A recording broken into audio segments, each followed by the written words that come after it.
Hello guys, welcome back to my YouTube channel and हम निकल रहे हैं सोनप्रयाग से बद्रीनाथ।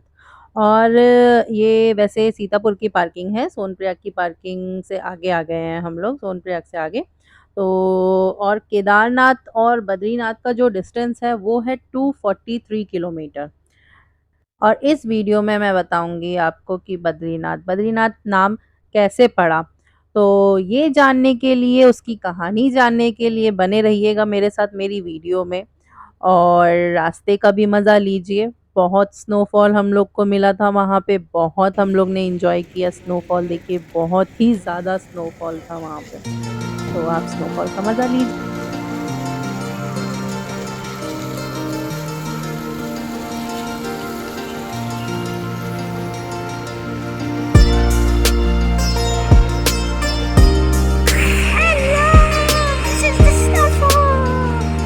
स्नोफॉल के मजे लीजिए। हेलो गाइस, देख रहे कितना बढ़िया स्नोफॉल हो रहा है, मजेदार एकदम। बाप रे, फिसल जाएंगे यहाँ पे।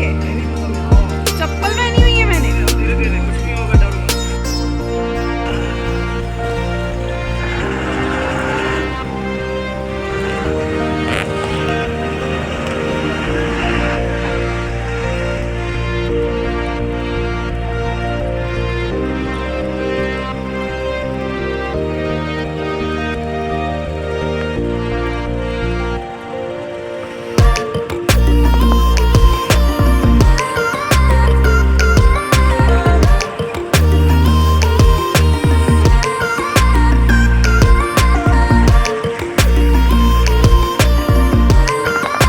प्रिंसे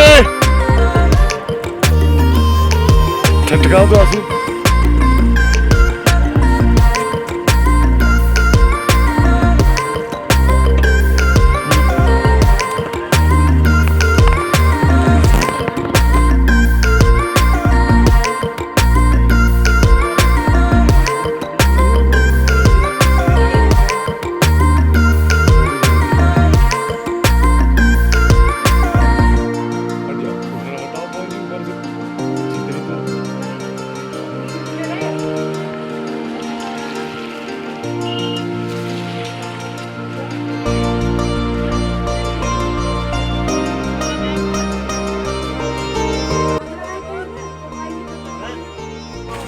ये देखिए, ये है हमारे बद्री विशाल। जय बद्रीनाथ। हम लोग चलिए आगे। तो आज हम जानते हैं बद्रीनाथ धाम के बारे में। कुछ कथाएं बहुत ही प्रसिद्ध हैं, तो उन्हीं में से एक कथा के आज बारे में मैं आपको बताने जा रही हूँ। बद्रीनाथ धाम बहुत ही प्रसिद्ध तीर्थ स्थल है। कहा जाता है यह दूसरा बैकुंठ धाम है। एक बार की बात है, देवी लक्ष्मी जी और भगवान विष्णु जी एक दूसरे से नाराज हो गए और इसके बाद देवी लक्ष्मी जी रुष्ट होकर अपने पिता समुद्र जी के घर चली गईं और भगवान विष्णु जी भी आहत होकर, दुखी होकर धरती पर तपस्या करने के लिए स्थान ढूंढने लगे। तभी उन्हें एक स्थान बहुत पसंद आ गया। वे जानते थे कि यह स्थान भगवान शिव जी का निवास स्थान है, जहाँ वे अपने परिवार के साथ निवास करते हैं। और ऐसे में वह उस जगह पर कैसे निवास करते। तभी प्रभु के मन में लीला का विचार आया और उन्होंने एक बालक का रूप धारण कर लिया और जोर जोर से रोना शुरू कर दिया।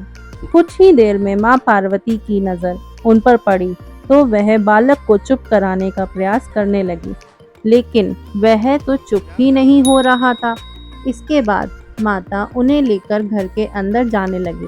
भोलेनाथ जी समझ गए कि यह तो श्री हरि है। उन्होंने माँ पार्वती से कहा कि बालक को छोड़ दे, वह अपने आप ही चला जाएगा।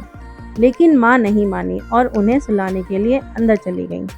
इसके बाद विष्णु जी के मन में एक और लीला का विचार आया और उन्होंने दूसरी लीला शुरू की।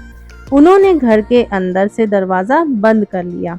जब भोलेनाथ जी लौटे तो भगवान विष्णु जी ने कहा कि यह स्थान मुझे बहुत पसंद आ गया है, आप यहाँ से केदारनाथ जाएं, मैं इसी स्थान पर तपस्या करूँगा।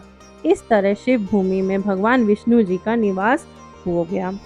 इसके बाद लक्ष्मी जी का को मनाने के लिए भगवान विष्णु जी ने तप करना शुरू किया।